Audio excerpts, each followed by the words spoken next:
இந்த ரம்யா தாலி கட்டி மண்டபத்திலேருந்து வீட்டுக்கு உள்ளே கூட போகலை. அதுக்குள்ளாண்டியும் நம்ம சண்முகம் மாஸ்டர் பிளான் போட்டு அவளை போலீஸ்கிட்ட பிடிச்சி கொடுத்துட்றாங்க. இதனால் வீட்டு வாசப்படியை கூட மிதிக்காமல் அவள் வந்து போலீஸ் ஸ்டேஷனுக்கு போகிறா.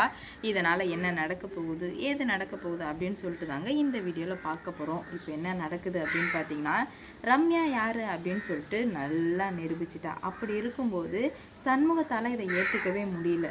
அவள் அவ்வளோ இதாக பண்ணும்போது நம்ம ஏன் வந்து லூஸில் விடணும்? அவள் தப்பு பண்ணியிருக்கா, தப்பு பண்ணவளுக்கு கண்டிப்பாக தண்டனை கொடுத்தே ஆகணும் அப்படின்னு சொல்லிட்டு உடனடியாக வந்து போலீஸ் ஸ்டேஷனுக்கு வண்டியை விடு அப்படின்ற மாதிரி சொல்லவுமே செல்லைக்குள்ளேயும் வேணாம்ப்பா அப்படின்ற மாதிரி சொல்கிறாங்க. ஏன்னா வந்து அவர் வந்து சரி புதுசாக கல்யாணம் ஆயிருக்காங்க, என்னதான் இருந்தாலும் உங்கள் வீட்டு மருமகளாச்சுல, போலீஸ் ஸ்டேஷன்லாம் போக வேணாம் அப்படின்ற மாதிரி செல்லைக்கிளி சொல்ல உடனே சண்முகம் வந்துட்டு இந்த இடத்துல தான் செல்லைக்கிளி நம்ம தப்பு பண்ணுறோம், நம்ம ஒரு நல்லவங்களாக இருந்திருந்தா விட்டு வைக்கலாம். அவள் யார், ஒரு உயிரே வந்து கொலை பண்ண கூட தயாராக இருக்கிறா அப்படின்னா அவள் கண்டிப்பாக வந்து போலீஸ்கிட்ட போய் தான் ஆகணும்.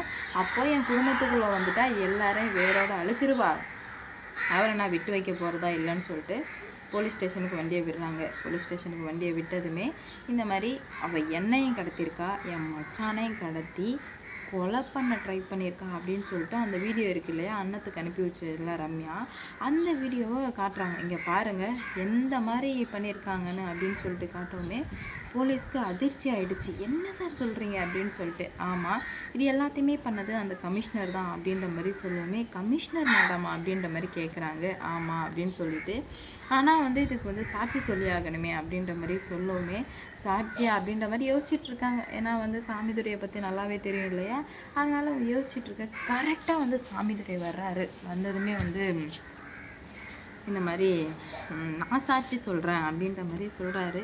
என்னடா இது சரியான திருப்பமாக இருக்கே அப்படின்ற மாதிரி தான் நமக்குள்ளே இருக்குது. ஏன்னா சாமிதுரை எப்படியாம்பட்ட ஆள் அப்படின்னு சொல்லிட்டு நம்ம எல்லாருக்குமே தெரியும். அப்படி இருக்கும்போது சாமிதுரை நான் சாட்சி சொல்ல வர்றேன் அப்படின்னு சொன்னது உண்மையிலுமே சண்முகத்துக்கு ரொம்பவே சந்தோஷமாக இருக்குது.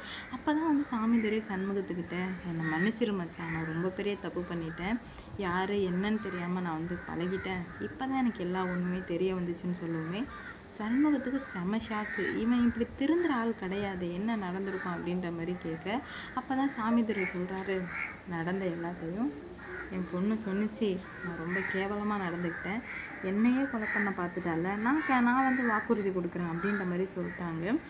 உடனே வந்து சண்முகத்துக்கு ரொம்பவே வந்து சந்தோஷமாக இருக்குது. அப்படியே வந்து போகிறாங்க. எங்கே போகிறாங்க அப்படின்னு பார்த்தீங்கன்னா வீட்டுக்கு போகிறாங்க. அப்போ தான் ரம்யாவும் சரவணனும் ரொம்பவே ஹாப்பியாக வாங்க நம்ம புது வாழ்க்கையை வாழலாம் அப்படின்னு சொல்லிட்டு வீட்டு வாசப்படியை மிதிக்கலாம் அப்படின்ற மாதிரி ரம்யா காலை எடுத்து வைக்கிற கரெக்டாக அந்த டைமில் வச்சாங்க பாருங்கள் ஆப்பு, மேடம் நெல்லுங்க அப்படின்ற மாதிரி ஒரு வாய்ஸ். உடனே வந்து யாரா அப்படின்ற மாதிரி பார்த்தா சண்முகம்.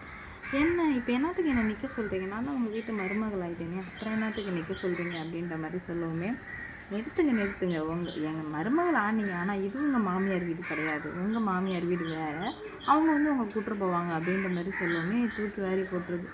என்ன அங்கிள் என்ன ஓவரா பண்ணுறீங்க அப்படின்ற மாதிரி கேட்க, யாரும்மா ஓவரா பண்ணுறது, ஓவரா பண்ணது எல்லாம் நீ, முன்னால் தான் இன்றைக்கி என் குடும்பம் செதஞ்சு போய் நிற்கிது தெரியுமா அப்படின்ற மாதிரி கேட்க, உன்கிட்ட பேசி வேஸ்ட் அப்படின்னு சொல்லிட்டு உடனே போலீஸ் வராங்க. மேடம் உங்களை கைது பண்ண வந்திருக்கோம் அப்படின்ற மாதிரி சொல்ல, என்னையா அப்படின்ற மாதிரி கேட்க, ஆமாம் மேடம் உங்களை தான் கைது பண்ண வந்திருக்கோம் அப்படின்ற மாதிரி சொல்லவுமே உடனே வந்து ரம்யாவுக்கு தூக்கி வாரி போட்டுருது. நான் என்ன பண்ணேன், எதுக்காக வந்து என்னை வந்து கைது பண்ணணும்னு கேட்க, நீங்கள் ஒருத்தரை கொலை பண்ணுறதுக்காகவும் ஒருத்தரை கடத்துறதுக்காகவும் ட்ரை பண்ணியிருக்கீங்க அப்படின்ற மாதிரி போலீஸ் வந்து சொல்கிறாங்க. இதோ இவரை கடத்த ட்ரை பண்ணனா, சரி சாட்சிங்க, யாரை கொலை பண்ண பார்த்தா அதுக்கு சாட்சிங்க, எல்லாத்துக்கும் சாட்சி கொடுங்க, ப்ராப்பராக இருந்தால் மட்டும்தான் என்னால் வர முடியும் அப்படின்ற மாதிரி சொல்ல, உடனே வந்து ரம்யா அனுப்பிச்சி விட்ட வீடியோ காட்டாங்க. இங்கே பாருங்கள் அப்படின்னு சொல்லிட்டு அப்போ தான் சொல்கிறாங்க, சார் இதில் நான் இல்லவே இல்லை சார், அப்புறம் எப்படி சார் நான் வந்துட்டு இதுக்கும் அதுக்கும் சம்மந்தமாவேன், என்ன சார் ஒரு லாஜிக்கே இல்லாமல் பேசுகிறீங்களே அப்படின்ற மாதிரி சொல்ல, உடனே வந்து சண்முகம் வந்து சோகமாக இருக்க மாதிரி நடிக்கிறாரு. அப்போ தான் வந்து உடனே கொஞ்ச நேரத்தில் வந்து சிரிக்கிறாரு. சிரிக்கவுமே வந்து சாட்சி தானே, சாட்சி இறக்குறேன் பாரு அப்படின்னு சொல்லிட்டு சாமிதுரை வர்றாரு. வந்ததுமே மேடம் வணக்கம் அப்படின்ற மாதிரி சொல்லு, சாமிதுரை அங்கிள் நீங்கள் எங்கே இங்கே என்ன பண்ணுறீங்க, நல்லா இருக்கீங்களா அப்படின்ற மாதிரி ரம்யா வந்து பிளேட்டை திருப்பி போடணும். சி வாய முடி, ஏன் பொண்ணை பெத்த பொண்ணாக நினைக்காம உன்னை பெத்த பொண்ணாக நினச்சதுக்கு உன்னால் என்ன பண்ண முடியும்னு எல்லாத்தையும் பண்ணிட்டல. நான் எனக்கு அப்போ தெரியல நான் எங்கே இருக்கேன் போகிறேன்னு சொல்லிட்டு. ஆனால் வீடியோ பார்த்ததுக்கப்புறம் தான் தெரியுது நீ இவ்வளோ வேலை பண்ணியிருக்க அப்படின்னு சொல்லிட்டு. உன்னை நான் சும்மாவே விட மாட்டேன்டி அப்படின்ற மாதிரி சொல்கிறாங்க.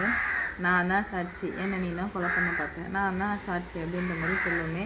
ரம்யா வந்து சொல்கிறா, அங்கிள் தப்பு பண்ணுறீங்க அங்கிள், வேணாம் அங்கிள் அப்படின்ற மாதிரி சொல்ல. ஒரு சாமியாண்ட நாய் நீ எங்களை மிரட்டிகிட்டு இருக்கல அப்படின்ற மாதிரி சொல்ல. ஆமாம் மிரட்டுவேன், இதுக்கு மேலேயுமே பண்ணுவேன், என்ன பண்ண முடியும் அப்படின்ற மாதிரி கேட்க. ஐயோ எங்களால் ஒன்றும் பண்ண முடியாது தான், ஆனால் உங்களால் வந்து எல்லாம் பண்ண முடியல மேடம், பண்ணிட்டீங்கல்ல அப்படின்ற மாதிரி சொல்ல. வேணாம் அங்கிள் பிரச்சனை வேணாம் அப்படின்ற மாதிரி சொல்ல. நானும் வேணான்னு தான் நினச்சேன், ஆனால் இதுக்கு மேலே வந்து வேணான்னு நினைக்கிற அளவுக்கு இல்லை. ஏன்னா எல்லாருமே ரொம்பவே மோசமாக நடந்துக்கிட்டாங்க. அப்போ அவங்களுக்கு ஏற்ற மாதிரி தானே நம்மளும் நடந்துப்போம் அப்படின்ற மாதிரி சொல்லவும் கோவம் வர ஆரம்பிக்குது. அவங்களுக்குலாம் என்ன பண்ணுறது போகிறதுனே தெரியல, ஏதாவது ஒன்று பண்ணியே ஆகணும். இப்படியே விட்டு வச்சுட்டே இருந்தால் சரி வராதுன்னு சொல்லிட்டு தெளிவாக நினைக்கிறாங்க. ஆனால் வந்து அவங்க எல்லாம் சாமி தெரிய சொல்கிறாங்க, நான் எவ்வளோ நம்புகிறோன்னா அந்தளவுக்கு என்னை கழுத்தை எடுத்துட்டேரி அப்படின்ற மாதிரி சொல்ல. நீ குடிச்சிட்டு பண்ணால் அதுக்கு நான் என்ன பண்ண முடியும் அப்படின்ற மாதிரி கேட்க. தப்பு தான், எல்லாமே வந்து என் தப்பு தான், நான் தான் முட்டாள்தனமாக பண்ணிட்டேன், ஆனால் இதுக்கு மேலே அப்படி இருக்க மாட்டேன், கரெக்டாக இருப்பேன் அப்படின்ற மாதிரி சாமி சொல்கிறாரு. இது எல்லாத்தையுமே கேட்டு ரொம்பவே வந்து காண்டாயிடுறாங்க. அப்போ தான் வந்து சாமி வச்சு, நீ எல்லாம் ஒரு பொண்ணா இன்னும் நான் பொண்ணாக நினச்சிட்டு எவ்வளோ பண்ண முடியுமோ எல்லாத்தையும் பண்ணி என் குடும்பத்தையே வேறு எடுத்து கடைசியில் என் பொண்ணு இந்த வீட்டில் நல்லா வாழணும், நீ இருந்தால் நல்லா வாழ மாட்டான் அப்படின்ற மாதிரி சாமியை அவ்வளோ பேச்சு பேசவுமே என்ன பண்ணுறது போதுன்னு சொல்லிட்டு சுத்தமாக புரியாமல் வந்து தவிச்சுட்டு நின்றுட்டுருக்காங்க. என்னடா நடக்குதுங்க அப்படின்னு சொல்லிட்டு.